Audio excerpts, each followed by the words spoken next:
Everyone, and welcome to today's live stream. I am so happy you're able to join me today.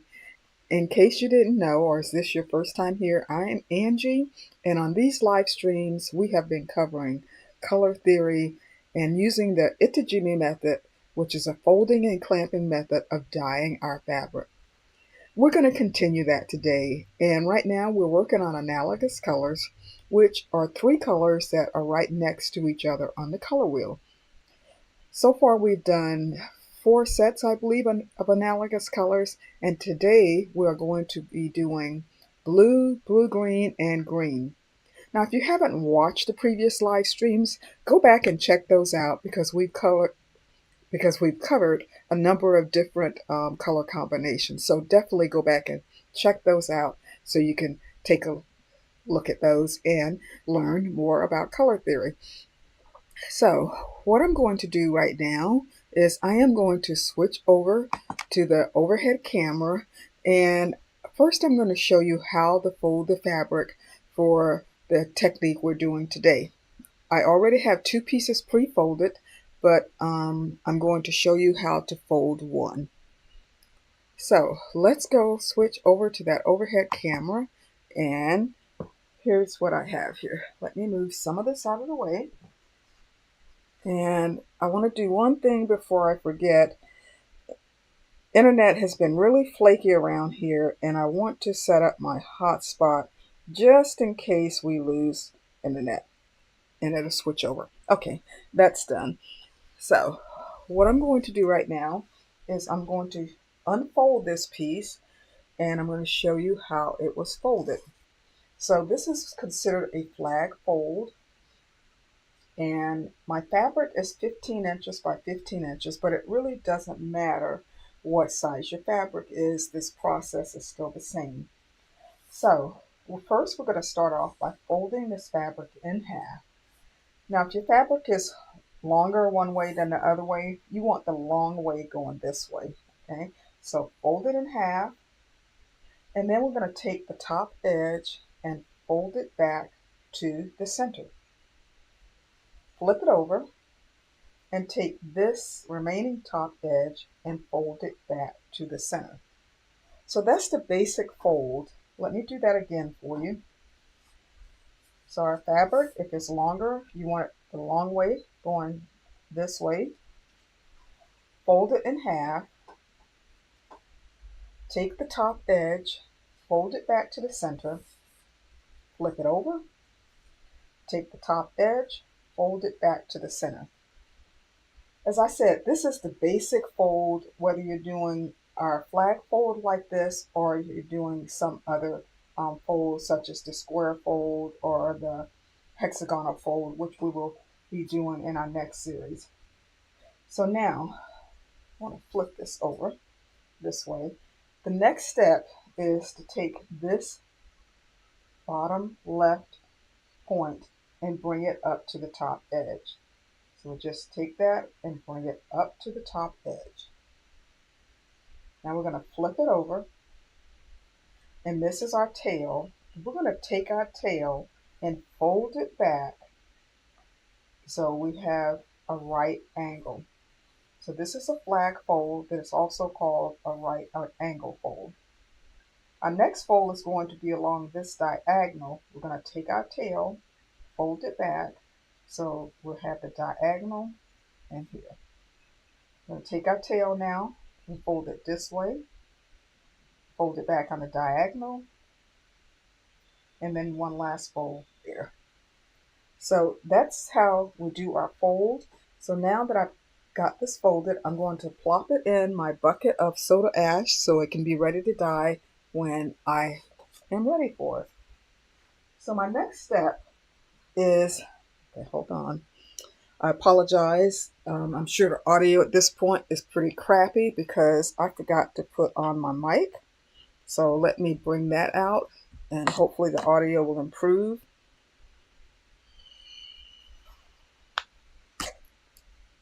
I apologize for that.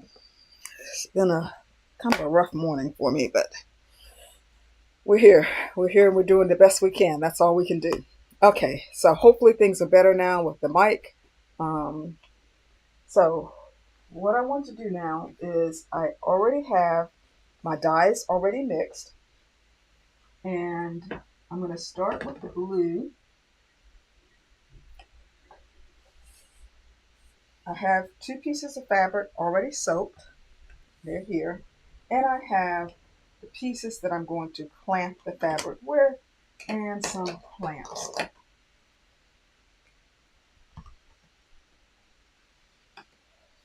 So I will be applying all 3 colors to each of the fabrics. I'm going to move the dye out of the way right now because I don't need it.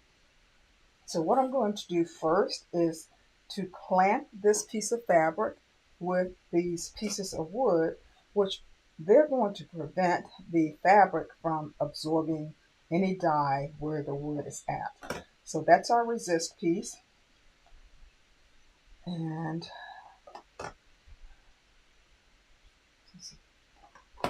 going to,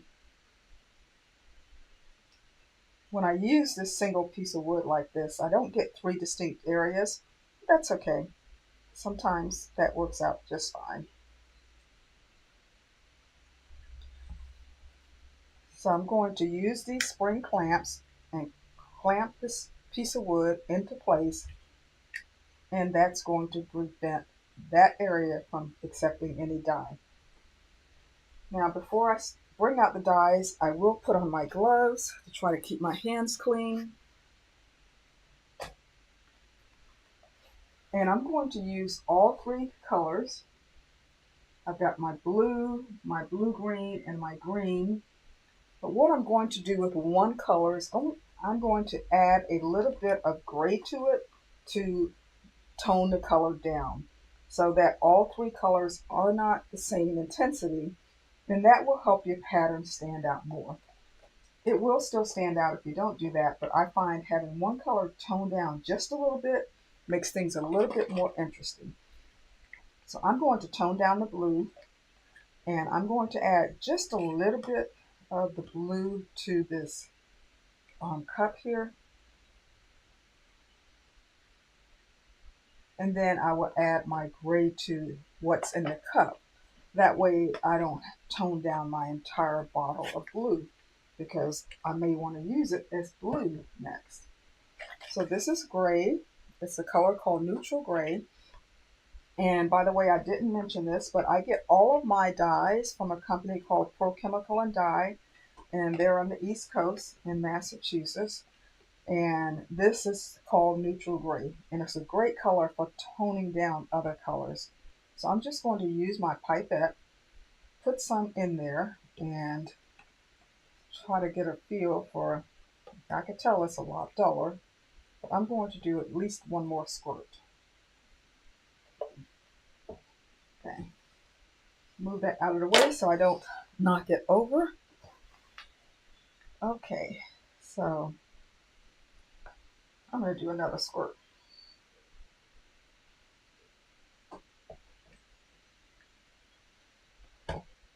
I do a lot by eye. I don't always measure. If I'm trying to repeat something, I may measure it, but most of the time I just do things by eye. So now I'm going to take a third pipette or second pipette and start applying that's been toned down with the gray to my fabric. And I'm going to limit myself to applying this on just one corner here.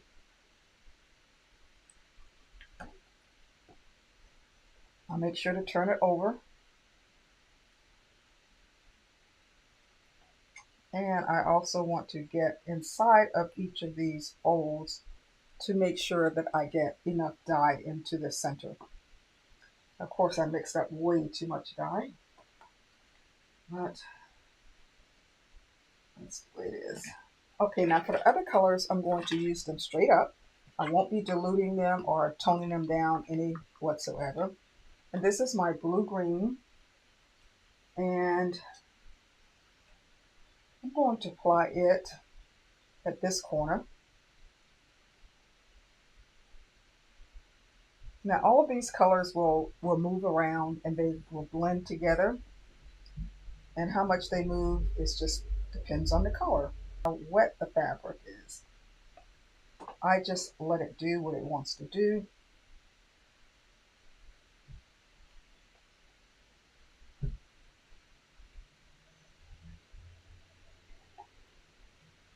Okay, so that's the blue-green.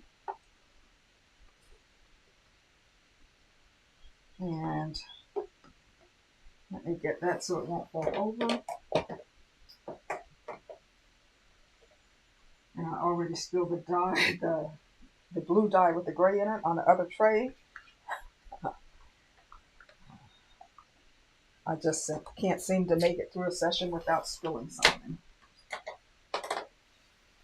Okay, so now here's the green. Now to get the blue-green, that is not green. Okay. Okay. I grabbed the blue. Well, this is going to be an interesting one. So we'll just go with the flow and like it may be the favorite one of all. You never know. Okay, so that's green. I'm going to apply the green on this remaining corner here.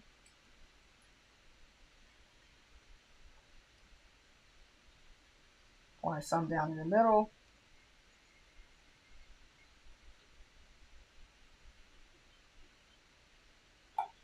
Okay. So hopefully you can see this hopefully you can see this well enough. I've got my blue on this corner. I got my blue-green here and my green with a touch of blue over here. So what I'm going to do now is set this aside on another tray and move on to the next color or the next piece of fabric.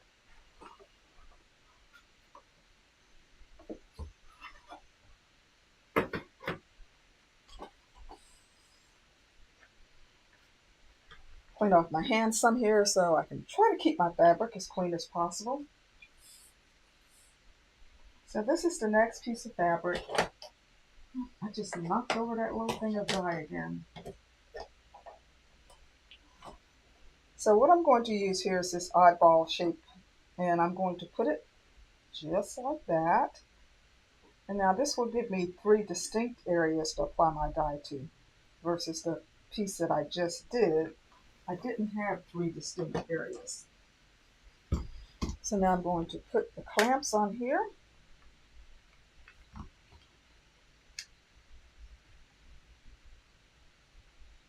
I think I'm going to use 3 clamps.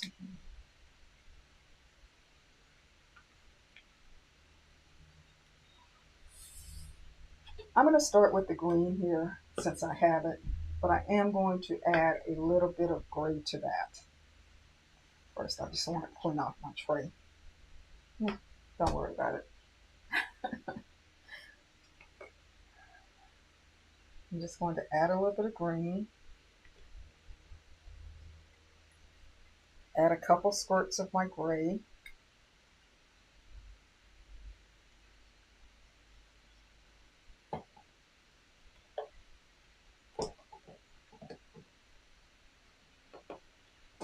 And I'm going to apply this. I think I'm going to apply this right to the center here.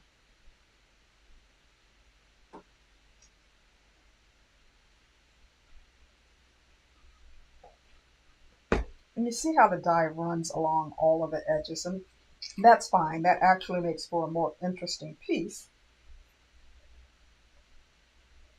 I'm going to squeeze some of this dye in the middle here.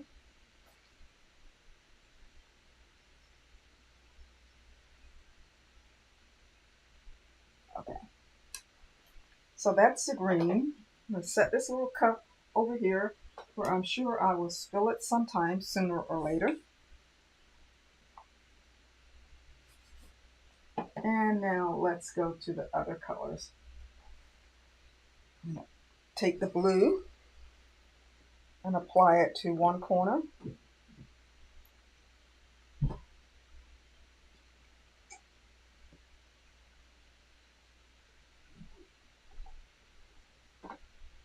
Making sure I get in between the folds.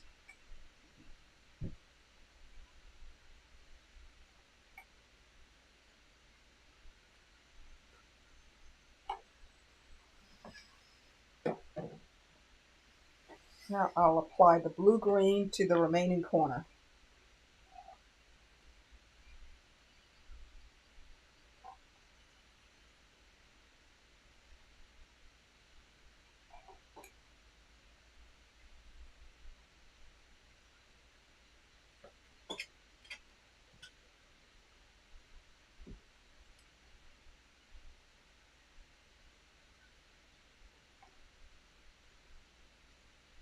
Okay, and so here we have our green here, our blue on this corner, and our blue green on that corner. And I'll set this aside with the other piece and move on to our third piece.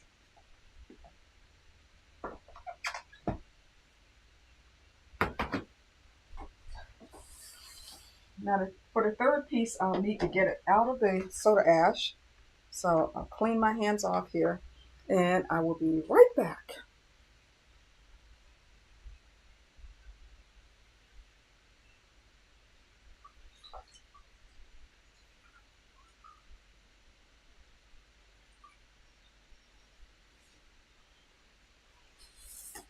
Okay, so this piece came unfolded a bit, so let me just refold it.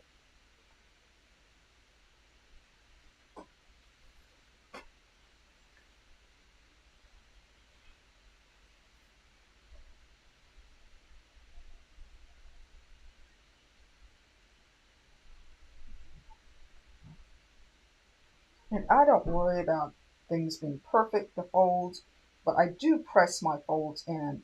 I like the crispness of a pressed fold, but you don't have to press them in.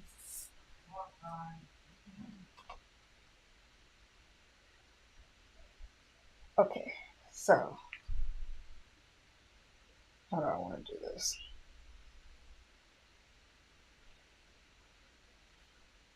If I do that, I won't have three ends. So I need to do this.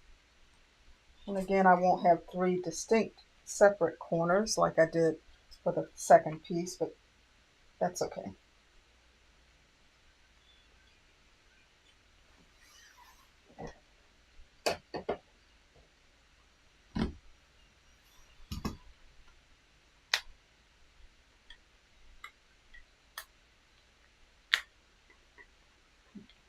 I don't like this. Don't like this. So let me see what I'm going to do.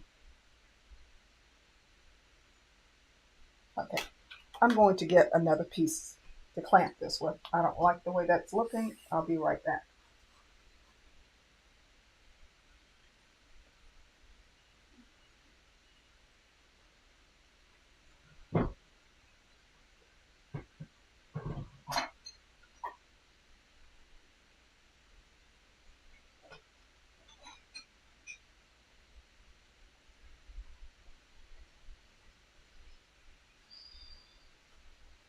Okay, so for this piece, I'm going to use these triangular pieces of tile. I decided that square really wasn't going to work on this. So I would just clamp this in place.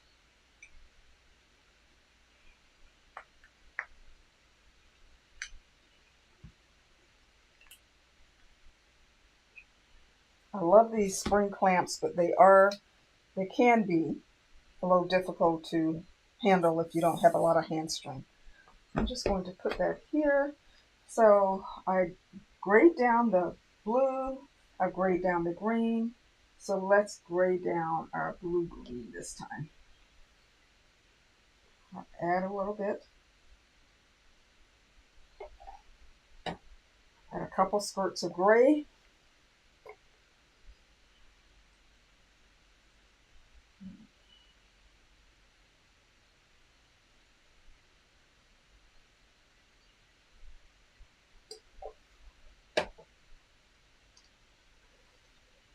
Okay, so we'll start with the blue green since we have it here, and I'm just going to put it on this tip.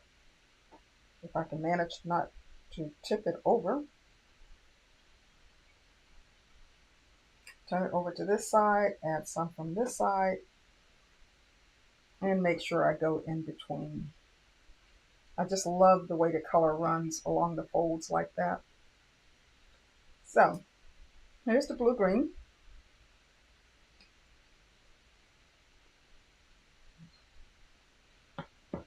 You can set that aside. And let's do the blue next.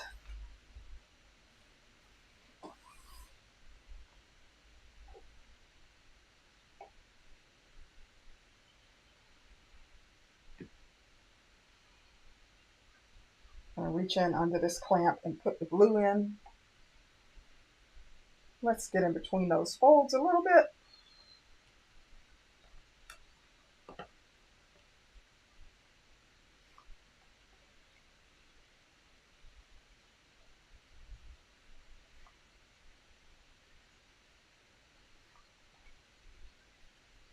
Okay. Now I will move to the green.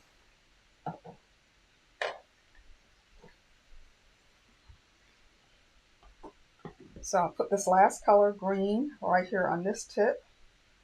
And it's going to flow into the other colors, and that's perfectly fine. I actually like that.